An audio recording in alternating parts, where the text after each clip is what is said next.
Hey YouTube fragrance community, welcome to a new series on my channel. It is called On My Radar and I'm going to do these monthly. This one obviously, as you can see, we are in the month of January, so it's January 2016. I'm going to have a niche list and a designer list. Simple, straightforward list. Basically the title says it, what's on my radar? What do I want to sniff?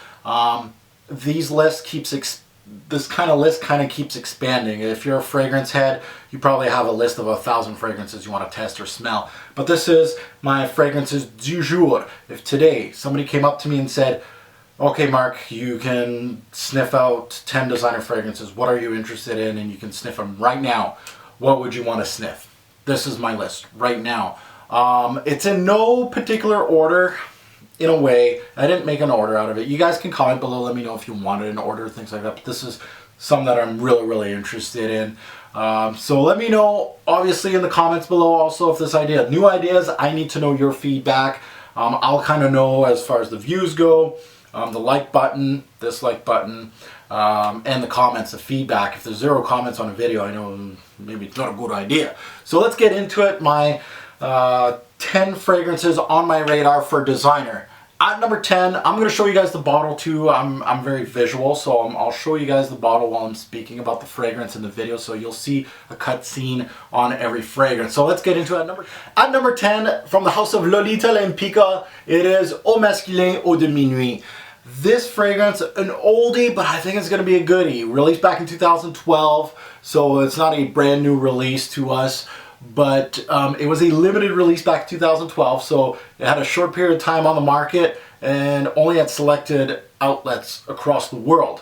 So going back to that, it's 2016 now. It's going to be much harder to find. I've had it on my eBay kind of look out for, kind of give me like a hint that it's on eBay. For a while now, haven't had any real hits or at the price that I'd like to pay for it, because it is going to be a blind buy. I've never smelled this fragrance. By the way, these on my radars, usually these are going to be blind buys for me. So I'm very much interested in this fragrance. I love the original Eau Masculin. It made a few of my top 20 lists over the years. And this one actually adds a darker, stronger note breakdown to the original. Most notably, the note of oud. So something like that really interests me because it has the original formula from what I've read, and darker, stronger, denser as a fragrance. So I really want to get my nose on this fragrance in 2016, and it is on my top 10 list at number 10. At number 9, from the house of John Varvatos, the newish release, Dark Rebel. Now this one has a community by storm. I've heard so much from this fragrance, good and bad, in the Facebook groups, things like that. I really want to get my nose on this particular fragrance. I used to own the whole John Varvatos line. I loved the John Varvatos brand back in the day. I owned, I think, the first 5 or 6 releases from the brand. And then after that, it kind of went sour for me, and I really didn't like what they were releasing. So this one seems, looking at the note breakdown, looks like they went back to the roots of the brand, that dark, edgy kind of fragrances that I like. Note breakdown includes rum, leather, tobacco, castoreum. The note breakdown makes me want to blind buy this, and quickly. So I'm really interested in seeing. I've heard excellent scent, poor longevity and projection, which is a testament to this fragrance house. It's always been that. If it's excellent juice, it's just like the first few releases from the brand. This is probably going to be a winner for me. At number 9. At number 8, it is an oldie, but I think this one's going to be a good one. From the house of Narciso Rodriguez, this is For Him, the EDP version, the Intense. Now, I own the original, and you guys know it peppers my top 20s like a madman. I love that fragrance. And I have the Musk edition too.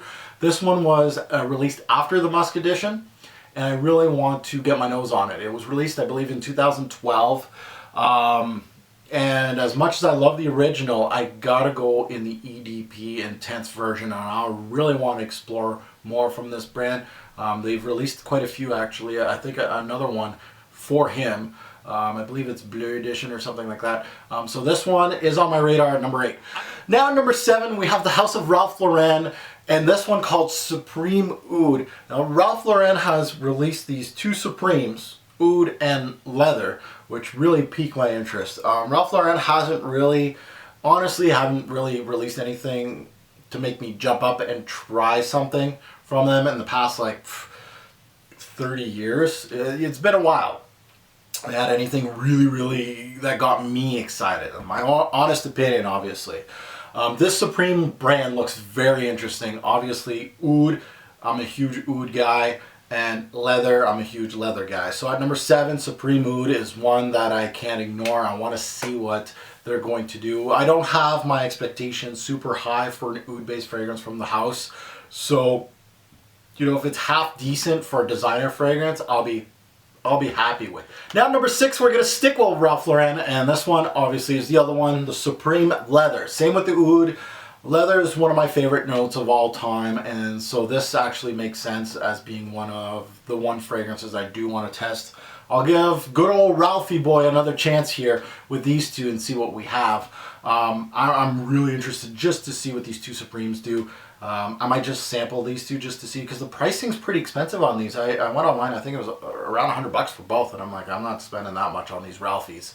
Come on now, give me something like 60 and I'll pay for it. But I might just sample these two. I'm gonna have to dig up and try to find samples on those two. I want to really get my nose on those two. At number 6, Ralph Lauren's Supreme Leather. At number 5, Bulgari hits the list at number 5. Bulgari's Eau Parfumée au Thé Noir. Now, you guys know I absolutely love these tea-based fragrances from Bulgari. Bulgari makes awesome tea-based fragrances.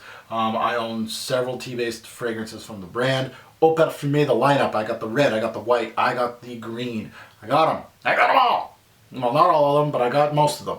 This one, Thé Noir, so black tea. Obviously, big fan. I want to see what they're going to do with it. I love the line, the Eau Parfumée au Thé line. So this one is probably a no-brainer for me. I most likely will blind buy this. The nose behind this is Jacques Cavalier, so a big name in our fragrance community. Jacques does great stuff, outstanding stuff. Take a look at a resume, it's huge. So that's another reason for me to buy. No breakdown, black tea, tobacco, oud, patchouli, among others. No breakdowns, absolutely bonkers. This may be the dark tea that the designer game absolutely craves.